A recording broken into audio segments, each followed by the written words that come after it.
Assalamualaikum warahmatullahi wabarakatuh. Perkenalkan, saya Haura Al-Mughni, mahasiswi STID Hidayatun Najah dari program studi Pendidikan Bahasa Arab kelas A2 PBA semester 2. Pada kesempatan ini, saya akan memaparkan materi tentang pendidikan Islam sebagai pondasi pembentukan karakter. Pendidikan Islam membentuk karakter peserta didik tidak hanya melalui pengajaran teori, tetapi melalui proses pembiasaan, keteladanan, dan pembinaan yang menyeluruh, melibatkan aspek rohiyah, akal, dan tindakan. Proses ini dilakukan secara bertahap dan berkesinambungan dengan berbagai metode, strategi, dan pendekatan yang khas dan efektif dalam membentuk pribadi berakhlak mulia.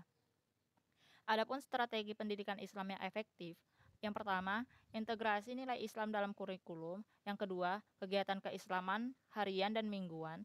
Ketiga, penguatan peran guru sebagai murabbi atau pendidik akhlak. Yang keempat, lingkungan pendidikan yang islami. Kemudian yang kelima, kolaborasi dengan orang tua dan masyarakat. Karakter dalam Islam disebut dengan istilah akhlak, yaitu sifat atau perilaku yang tertanam dalam diri seseorang dan tercermin dalam sikap serta tindakannya sehari-hari. Menurut Imam Al-Ghazali, akhlak adalah kondisi jiwa yang menetap dalam diri seseorang, yang darinya timbul perbuatan-perbuatan dengan mudah tanpa membutuhkan pemikiran atau pertimbangan lebih dulu. Karakter yang baik atau akhlak karimah dalam Islam bersumber dari ajaran Al-Quran dan teladan Rasulullah Shallallahu Alaihi Wasallam seperti as-sidq atau jujur, yang kedua amanah, yang ketiga tawadu, yang keempat sabar, yang kelima syukur, yang keenam adil, dan yang terakhir tanggung jawab. Pendidikan Islam memiliki peran yang sangat penting sebagai pondasi dalam pembentukan karakter, karena menyentuh seluruh aspek kehidupan manusia, mulai dari keimanan, akhlak, hingga sosial.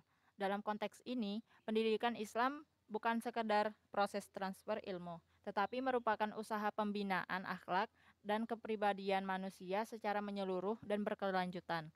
Yang pertama, berlandaskan wahyu ilahi. Yang kedua, membangun kesadaran spiritual. Yang ketiga, menanamkan nilai-nilai akhlak sejak dini. Yang keempat, membentuk pribadi yang seimbang. Kemudian yang kelima, relevan di tengah krisis moral. Adapun tantangan dalam penerapan pendidikan Islam dalam pembentukan karakter di era modern.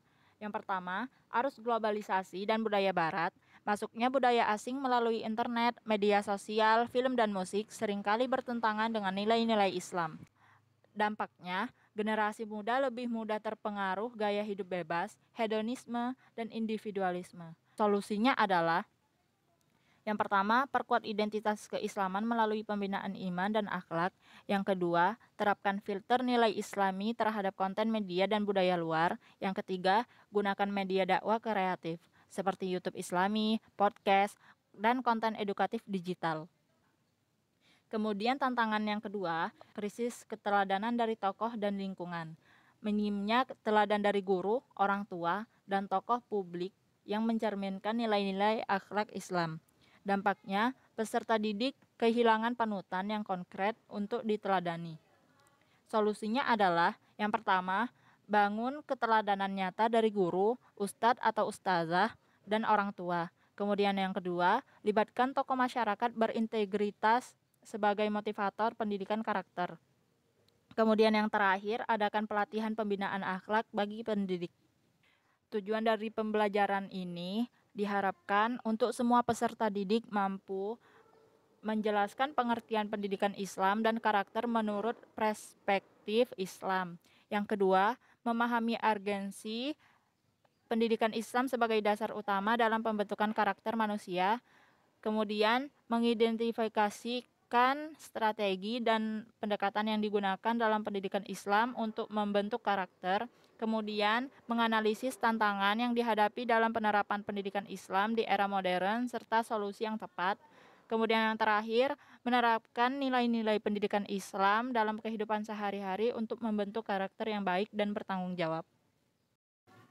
Sekian materi yang telah saya paparkan pada pertemuan kali ini. Semoga bermanfaat bagi kita semua dan dapat menciptakan generasi yang berkarakter akhlak mulia.